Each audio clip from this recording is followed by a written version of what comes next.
Muy buenas tardes, Master Yesenia Aguilar. Mi nombre es Fátima Rocíbal Martínez. En esta oportunidad les explicaré el proceso de los tratados, sus fases, sus negociaciones en el derecho internacional. Este es un proceso que a continuación explicaré, ¿verdad?, mediante lo que es la investigación que se realiza en el área de derecho internacional. Podemos decir que el tratado, como un acuerdo de voluntades entre sujetos de derecho internacional, no exige que conste por escritos. Los tratados internacionales deben estar regidos por reglas de derecho internacional. El tratado normalmente adopta la forma escrita y por lo general solo obligan a los estados partes y solo producen decretos y obligaciones para terceros en determinadas condiciones, requiriéndose para ello la aceptación de terceros.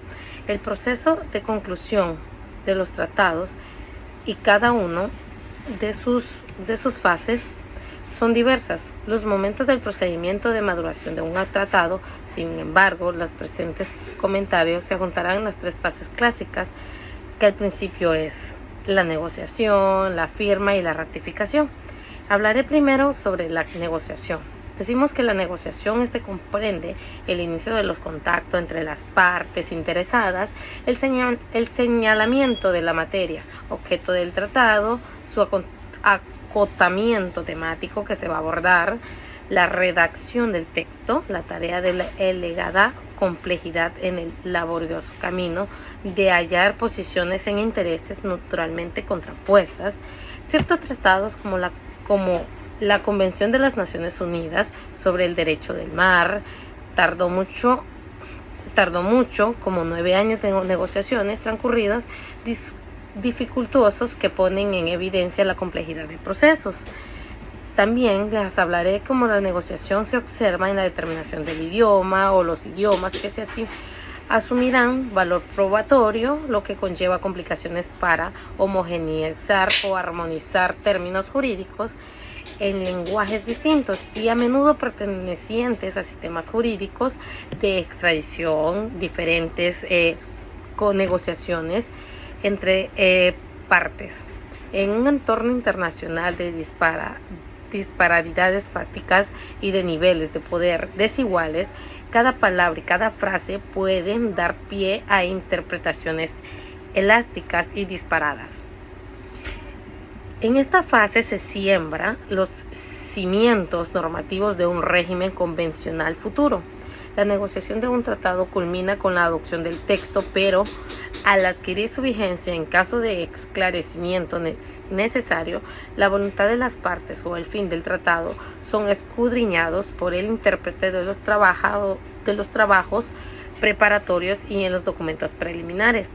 La negociación mantiene consentimiento un importante mayor a la de por sí la relevancia y la finalidad de concluir este tratado. Luego les hablaré sobre la siguiente fase, que es la firma. La firma es la auténtica del texto, o a menos que existiera un procedimiento especial contemplado en el mismo, tiene lugar con la firma o alternativamente el refundo o la rúbrica estampada por las representantes de los estados. En el proyecto de la Comisión de Derecho Internacional de las Naciones Unidas de 1966, base en la Convención de Viena de 1969, se comentaba lo siguiente sobre la firma. La auténtica del texto de un tratado es necesario para que los estados que han participado en la negociación sepan de modo definitivo, antes que hayan de decidir si serán parte de un tratado, cuál es el contenido de este tratado, cuál es la suscripción que tiene este tratado en el país o en las partes que integrarán este tratado. Por consiguiente, tiene que haber un momento en el cual el proyecto sobre el cual han puesto de acuerdo las partes quedan establecidas como el texto del tratado y no pueda ser alterado. La autenticidad en el procedimiento por el cual se establece el texto definitivo y consiste en un acto por el cual se certifica que este texto es correctamente auténtico. Luego les hablaré. La firma consta de etapas que les explicaré. La primera etapa es la obligación de frustrar el fin de un tratado firmado. Estamos en la lógica de que el tratado adquiere fuerza jurídica a partir de la ratificación, pero uno de los avances a resaltar logrados por la Convención de Viena de 1969 es que impulsó la obligación del Estado signatario de no frustrar el fin de un tratado antes de su entrada en vigor. Luego, como segunda tenemos acuerdos administrativos, que la firma puede otorgarle fuerza jurídica a los tratados si se conviene de esta forma en el texto negociado y se prevalece una disposición constitucional al respecto. Y vicios de consentimiento. La Convención de Viena sobre el Derecho de los Tratados incluye en 1969 de consentimiento que no había sido considerados por el derecho consuetudinario internacional que había admitido tradicionalmente, tal como el error o al dolo como vicio de consentimiento en las contradicciones interestatales. Los dos nuevos vicios directamente tan relacionados con la firma son la corrupción del representante de un Estado, consignados de los siguientes modos. Son la manifestación del consentimiento de un Estado, es obligarse por un tratado ha sido obtenido mediante la corrupción de sus representantes. Luego, les hablaré sobre la entrada en vigor provisional. La Convención de Viena contempla la posibilidad de la entrega en vigor de un tratado con carácter provisional, es decir, en situaciones de emergencia y excepcionalmente, ¿verdad? Los estados pueden pactar la entrada en vigor en forma provisional antes del perfeccionamiento jurídico del tratado entre las partes, ¿verdad? Plenos poderes. Aquí quiero recalcar que induciblemente ligado a la firma se encuentra la figura de los plenos poderes definida por el artículo número 7, citando el artículo número 7 de la Convención de Viena, ¿verdad? Como un documento que emana de la autoridad competente de un Estado y por el que se designa a una o varias personas para representar el Estado en las negociaciones, las adopciones de las auténticas de un texto de un tratado, para expresar el consentimiento del Estado que formará parte del mismo. El caso que conoció la Corte Suprema de Justicia de la Nación se llevó a sostener por el secretario de Relaciones Exteriores, no había recibido esa plena potencia.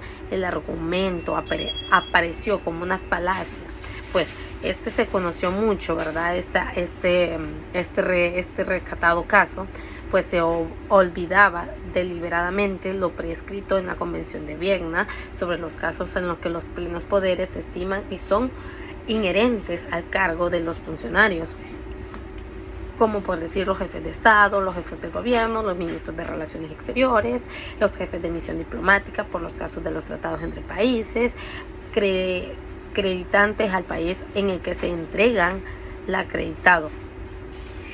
Luego, por último, tenemos la ratificación. Es la fase que perfecciona jurídicamente a un tratado y manifiesta la voluntad postresta del Estado para obligarse internacionalmente.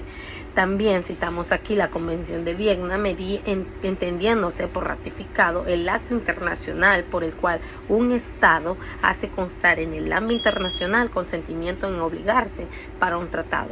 Esto lo citamos en el artículo 2.1, inciso B. La figura de la ratificación surgió como el movimiento democrático en el mundo que limitaran la facultad omnímoda del Ejecutivo, llamase rey, monarca o emperador, para imponerle unilateralmente obligaciones al conjunto estatal. Luego les hablaré un poco sobre la forma en que se regularán los idiomas para adoptar el texto de un tratado. En el artículo 12 del reglamento dispone que la Secretaría publicará tanto pronto como sea posible en una sola serie de todos los tratados o acuerdos internacionales que registren o archiven, inscriban los tratados, y estos se deben de publicar. Series de las Naciones Unidas o idiomas auténticos, seguidas las traducciones, ya sea en francés, inglés o en español, las acciones posteriores se publicarán del mismo modo. La Secretaría requiere copias claras de los tratados y acuerdos internacionales entre las partes. Luego, un tratado específicamente, normalmente sus idiomas auténticos, los idiomas en los que ha determinado las partes interesadas, ¿verdad?, de este convenio, este tratado, se aconseja a los estados que siempre que sea posible proporcionen por cortesía traducciones en los idiomas que se requiere que estén de acuerdo. Las clases de firmas que se realizan son unas acciones realizadas más comúnmente en el proceso de hacerse parte de un tratado. Es firmar ese tratado. Los tratados multilaterales contienen disposiciones relativas a su firma en la que se indican el lugar, la firma, la fecha de apertura para la firma, el periodo de firma, etc. Apertura de la firma en los tratados multilaterales se establece a menudo que estas estarán abiertas por su firma solo hasta una fecha específica. La firma simple. En los tratados multilaterales se prevé habitualmente su firma sujeta a ratificación, aceptando y aprobando esto, llamada también firma simple. El Estado signatario no adquiere obligaciones jurídicas positivas en virtud del tratado en el momento de su firma. Sin embargo, la firma indica la intención del Estado de tomar medidas para expresar su consentimiento en obligarse por el tratado de una fecha posterior. Y muchísimas gracias, mi más sinceras aprecio para todos, ¿verdad? Este es mi aporte sobre lo que son el proceso y fases que tiene el derecho internacional, ¿verdad?, con las relaciones internacionales.